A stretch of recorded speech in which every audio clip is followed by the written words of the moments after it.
आज हम लोग जो टेस्ट हुआ था उसके हम लोग सॉल्यूशंस को आज डिस्कस करेंगे। तो पहला जो क्वेश्चन था आपने देखा था वो केस बेस्ड टाइप क्वेश्चन था, केस स्टडी टाइप क्वेश्चन था। अगर आप एक बार थोड़ा ध्यान से उसको रिवाइज करोगे कि हमने उसमें क्या डिस्कस किया था कि एक पर्सन था, allows a narrow beam of white light from a sun to enter a dark room through a small aperture and placed a glass prism. मतलब प्रिज्म से रिलेटेड था, अगर आपको थोड़ा सा याद आएगा तो ये वो चीज़ कहीं ना कहीं प्रिज्म से रिलेटेड थी। प्रिज्म से आप ना व्हाइट लाइट को पास करवा रहे थे और सामने आपने एक स्क्रीन रख रखी थी, आपको याद होगा ये। और इसके बाद हम लोगों को क्या था, चीज़ों इससे रिलेटेड कुछ चीज़ें बता रखी थी और हमें सिंपल पहला क्वेश्चन ये था कि name the phenomena due to which prism split the incident white light into a band of colour. कौन सा फिनोमिना जो है जिससे जो प्रिज्म है उसने वो जो वाइट लाइट थी उसको बैंड ऑफ कलर में स्प्लिट कर दिया। तो आपको थोड़ा सा याद आएगा हमारा ये ह्यूमन आई चैप्टर में से हमने यहाँ पर ये जो डिस्पर्जर ऑफ लाइट वाला जो टॉपिक था यहाँ पर हमने थोड़ा सा इसके बारे में डिस्कस किया था, अगर आपको याद होगा। तो आप एक बार ज़रा इसी में देखोगे, ये रहा डिस्पर्जर ऑफ वाइट लाइट, ये हमने पढ़ा था क्लास में। तो पहला जो पार्ट है ना उसमें हमें बोला हुआ कौन सा फिनोमिना है जिससे जो व्हाइट लाइट है वो बैंड ऑफ कलर में स्प्लिट हो जाती है थ्रू प्रिज्म। तो आप इसका आंसर क्या लिखोगे, ये रहा ना हमारा इसका आंसर, देखो आपको बुक में मिलेगा, ये रहा the splitting of white light into components colour is called dispersion. यानी कि ये जो आपको केस स्टडी बोली हुई है ये कहीं ना कहीं किस फिनोमिना से रिलेटेड है, ये हमारा डिस्पर्जन ऑफ लाइट से रिलेटेड है। तो पहले पार्ट का आंसर आपका है डिस्पर्जन ऑफ लाइट। अगर आप देखो, मतलब आपकी मर्जी है, अगर आपने देखो डायरेक्ट डिस्पर्जन ऑफ लाइट लिखा है तो भी ठीक है, और अगर आपने इसको थोड़ा सा अगर ऐसे एक्सप्लेन करके लिखा है तो भी ठीक है, तो भी आपको फुल मार्क्स मिलेंगे। सेकंड पार्ट में देखो हमें क्या बोला हुआ है, हमें बोला हुआ है कि क्या रीज़न है जिससे हमें बैंड ऑफ 7 कलर मिलते हैं अबव केस में। जो ऊपर हमने केस बात बताई कि जो व्हाइट लाइट है जब प्रिज्म से पास होती है तो हमें बैंड ऑफ कलर मिलते हैं, तो हमने बता दिया इस फिनोमिना को डिस्पर्जन ऑफ लाइट कहते हैं। पर ये पूछ रहे क्या रीज़न है जिसकी वजह से हमें ये जो 7 कलर मिलते हैं, इसके पीछे का क्या रीज़न है। तो देखो एनसीईआरटी में इसमें थोड़ा सा तो एक्सप्लेनेशन दे रखी है, एनसीईआरटी में हमारे थोड़ा बहुत तो बता रखा है। देखो आप इसके बाद यहाँ पर देखोगे different colours of light bend through different angles. अलग अलग जो कलर है वो बेंड हो रहे हैं अलग अलग एंगल से with respect to the incident ray. Incident ray के हिसाब से वो डिफरेंट एंगल में क्या हो रहे हैं, बेंड हो रहे हैं या फिर रिफ्रैक्ट हो रहे हैं। आपको पता होगा रिफ्रैक्शन ऑफ लाइट लग रहा है यहाँ पर, तो बेंड हो रहे हैं या फिर रिफ्रैक्ट हो रहे हैं। अब इसमें ना इन्होंने यहाँ तक तो बताया हुआ है, इसके बाद इन्होंने बताया हुआ है रेड और वॉयलेट के बारे में बताया हुआ है। मैं आपको बता रही हूँ कि आपको इसके अंदर क्या ऐड करना है। आप ध्यान रखना कि आप यहाँ पर एक लाइन और मतलब ऐड करना कि ये जो हम बोल रहे हैं ना अलग अलग कलर हैं, ये अलग अलग कलर हैं। अलग अलग कलर क्यों दिखाई दे रहे हैं हमें, क्योंकि अलग अलग कलर की अलग अलग वेवलेंथ है। आपको याद होगा ये वेवलेंथ होती है, तो अलग अलग वेवलेंथ की वजह से ही हमें कहीं ना कहीं दिखाई देते हैं अलग अलग कलर। तो आप यहाँ पर एक पॉइंट को ऐड कर सकते हो कि जब जो वाइट लाइट है जब प्रिज्म से पास हो रही है तो हमें हर एक कलर बेंड होते हुए या फिर रिफ्रैक्ट होते हुए, जो लिखा हुआ है ना यहाँ पर, हमें हर एक कलर जो है बेंड होते हुए या फिर रिफ्रैक्ट होते हुए क्यों दिखाई दे रहा है, क्योंकि इनकी डिफरेंट है, डिफरेंट क्या है बेटा, इन सारे कलर्स की डिफरेंट वेवलेंथ है। तो आप इसको ऐड कर देना, क्योंकि डिफरेंट वेवलेंथ है, इनकी वेवलेंथ में डिफरेंस है, इसीलिए हम लोगों को ये अलग अलग कलर जो है वो दिखाई देते हैं। ठीक है, और अगर वेवलेंथ अलग है तो आप एक चीज़ याद रखना, अगर इनकी वेवलेंथ डिफरेंट है यानी कि इनका जो रिफ्रैक्टिव इंडेक्स है वो भी क्या होगा, डिफरेंट होगा। तो इसीलिए हम लोगों को ये अलग अलग कलर देखने को मिलते हैं। तो आप इसको अच्छे से आपको एक्सप्लेनेशन देनी है। आप एनसीईआरटी का हम लोग कुछ लाइन का तो यूज़ कर सकते हैं, ये एनसीईआरटी के हमें ये कुछ लाइंस दे रखी है यहाँ से, ये जो मैंने हाईलाइट करी हुई है आपको ये ऐड करना है। साथ में आप एक चीज़ और इसमें ऐड करोगे कि हमें जो व्हाइट लाइट है जब प्रिज्म से पास हो रही है तो हमें हर एक कलर बेंड या फिर रिफ्रैक्ट होते हुए क्यों दिखाई दे रहा है। मैं सीधा इसका यहाँ रीज़न लिख रही हूँ क्यों दिखाई दे रहा है, क्योंकि इनका जो है आपको मैंने बताया, ऐसे आप लिख लेना डिफरेंट अमाउंट या फिर आप इसको ऐसे लिखो, रुको आप यहाँ तक ये चीज़ लिखना, different colour of light bend through the different angle with respect to the incident ray as they pass through the prism. बाकी आप ये रेड लाइट वाला भी लिख सकते हो कि लीस्ट बेंड होता है, वॉयलेट जो है वो मोस्ट होता है, वो चीज़ आप लिख सकते हो। इसके बाद आप बस एक चीज़ यहाँ पर लिख देना कि हमें देखने को मिलता है ड्यू टू, इसी आगे ऐड कर लेना ड्यू टू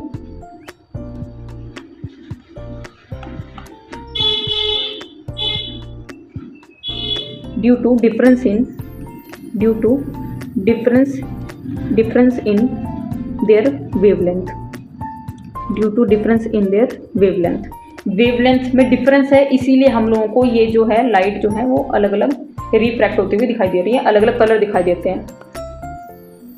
और एक और चीज़ अगर आपको ऐड करनी है तो आप लिख सकते हो उसमें, this is because each colour has a different refractive index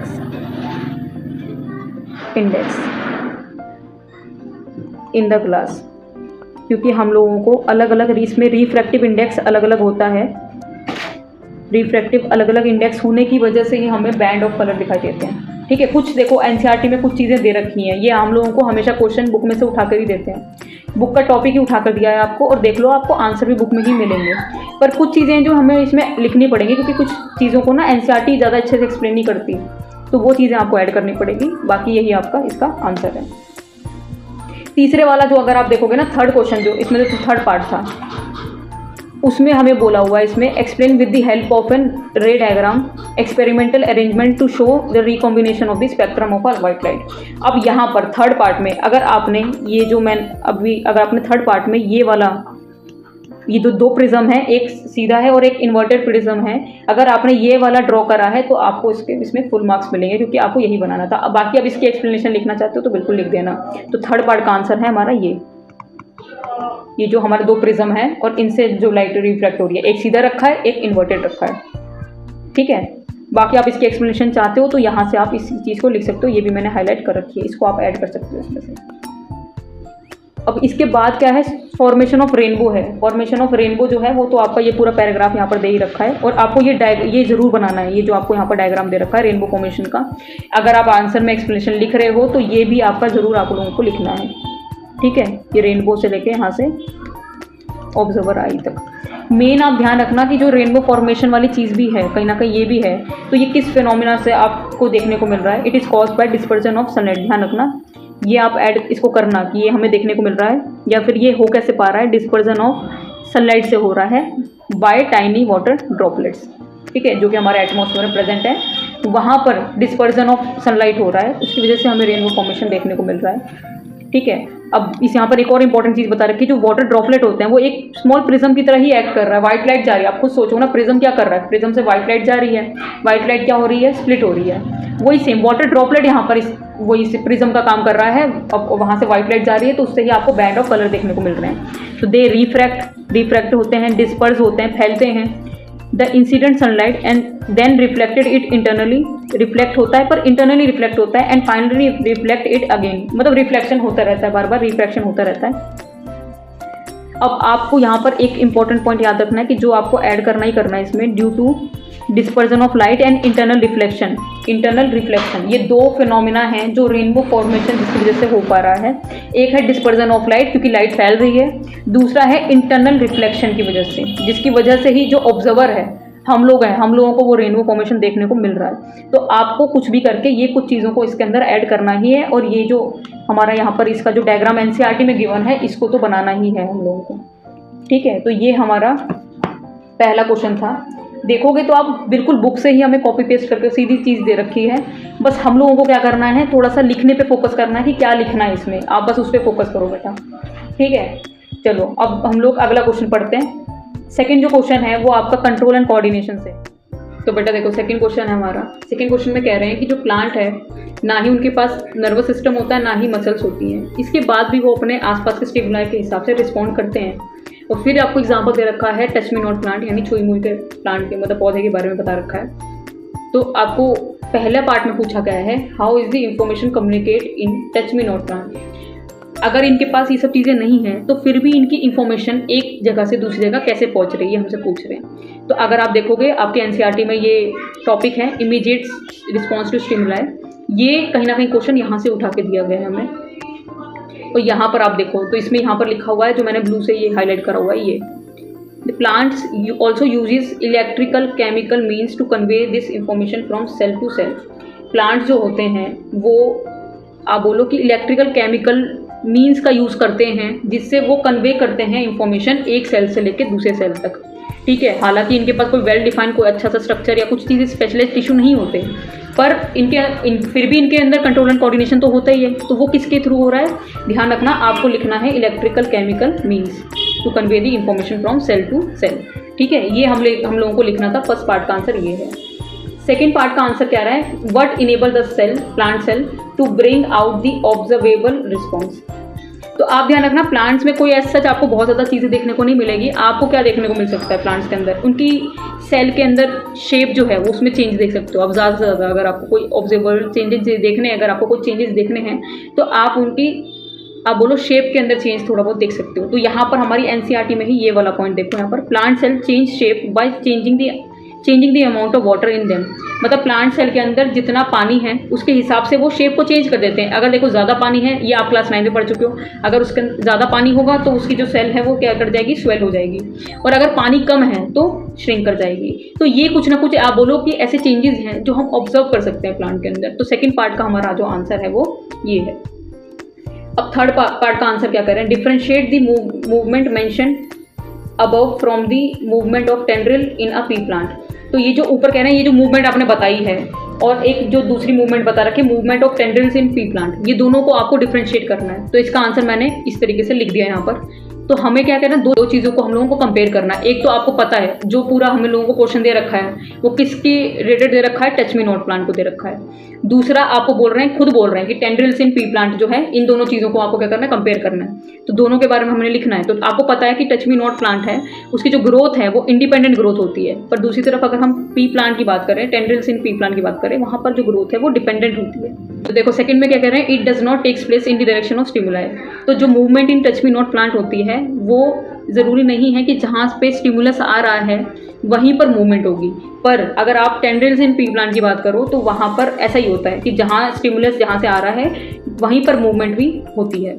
तीसरी इंपॉर्टेंट चीज़ क्या है कि इसको टच मी नॉट प्लांट के अंदर जो मूवमेंट होती है उसको हम नेस्टिक मूवमेंट कहते हैं। नेस्टिक मूवमेंट का मतलब भी आप याद रखना, स्टिमुलस जिस डायरेक्शन में है ज़रूरी नहीं कि उसी डायरेक्शन में मूवमेंट हो, पर जो टेंड्रिल्स इन पी प्लांट है इसमें जो मूवमेंट होती है उसको हम कहते हैं ट्रॉपिक मूवमेंट। तो अगर आप यहाँ पर या इसके अलावा आप कुछ भी और भी एग्जांपल अगर और भी पॉइंट्स अगर इसमें ऐड करोगे या लिख सकते हो तो कोई दिक्कत नहीं है। तो ये हमारा सेकंड क्वेश्चन का आंसर है।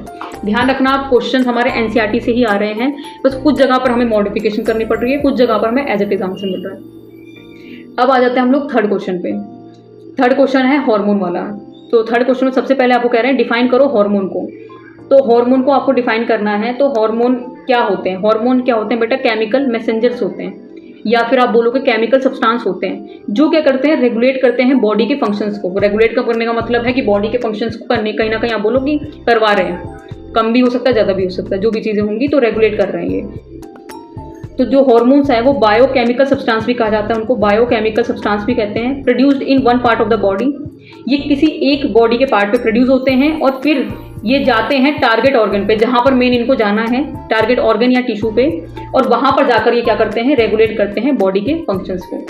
और इसमें अगर आप पढ़ोगे ना तो पहली बात तो हार्मोन को डिफाइन करना, तो हमने ये डेफिनेशन इसकी लिख दी। सेकंड पार्ट में देखो, इसमें कह रहे हैं hormone should be secreted in precise quantity. Hormone जो है एक प्रिसाइज क्वांटिटी में ही सिक्रेट होने चाहिए। We have a feedback mechanism through which this is done.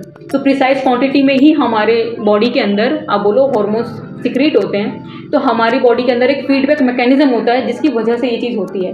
तो अब आपको इसको एक्सप्लेन करना है फीडबैक मैकेनिज्म को। फीडबैक मैकेनिज्म एक ऐसा आप बोलो क्वेश्चन है जो कि बहुत बार पेपर में पूछा गया है, बहुत बार बोर्ड्स में आया हुआ क्वेश्चन है।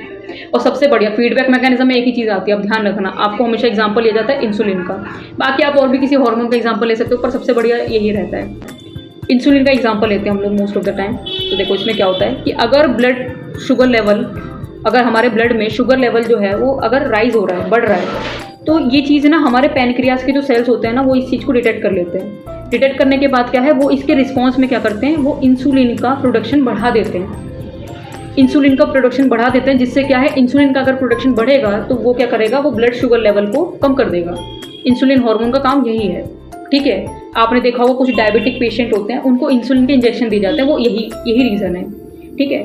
अब देखो, अब दूसरी बात क्या बता रखी है, as the blood sugar level falls. अगर ब्लड शुगर लेवल फॉल हो जाएगा, जैसे कि मैंने बताया आपको कि ये इंसुलिन को बना देगा, उसका प्रोडक्शन बढ़ा देगा, फिर क्या होगा, धीरे धीरे करके क्या होगा कि ब्लड शुगर लेवल कम होने लग जाएगा। तो ये भी चीज़ हमारी सेल्स जो है पैनक्रियास की, वो डिटेक्ट कर लेंगी इस चीज़ को, और फिर क्या करेंगे, वो इंसुलिन का सिक्रेशन जो है उसको कम कर देंगे।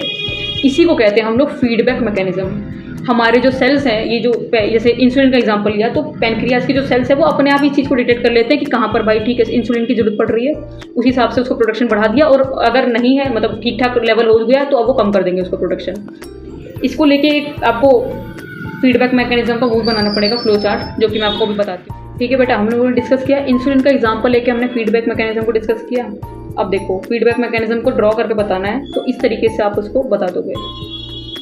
देखो ब्लड शुगर लेवल जो है इंक्रीज हो रहा है, ठीक है, पॉजिटिव फीडबैक जाएगा, मैकेनिज्म जाएगा हमारे हाइपोथैलेमस तक, ठीक है, फिर जाएगा पिट्यूटरी ग्लैंड तक, फिर जाएगा पैनक्रियाज तक, और फिर उससे क्या होगा, इंसुलिन का प्रोडक्शन आपका इंक्रीज होगा। कंट्रोल करा ब्लड शुगर लेवल को, इंसुलिन का प्रोडक्शन से क्या होगा कि ब्लड शुगर लेवल कंट्रोल हो जाएगा। फिर क्या होगा, धीरे धीरे ब्लड शुगर लेवल क्या हो जाएगा, डिक्रीज होने लग जाएगा, कम होने लग जाएगा, क्योंकि हमने इंसुलिन बढ़ा दिया। फिर इससे क्या है, नेगेटिव फीडबैक मैकेनिज्म जाएगा फिर हमारे हाइपोथैलेमस तक, और इसी तरीके से आपका जो बोलो आप फीडबैक मैकेनिज्म काम करते हैं हमारे बॉडी के अंदर। आपको ये ड्रॉ करना ज़रूरी है, ध्यान रखना, आपको ड्रॉ करके ही बताना पड़ेगा।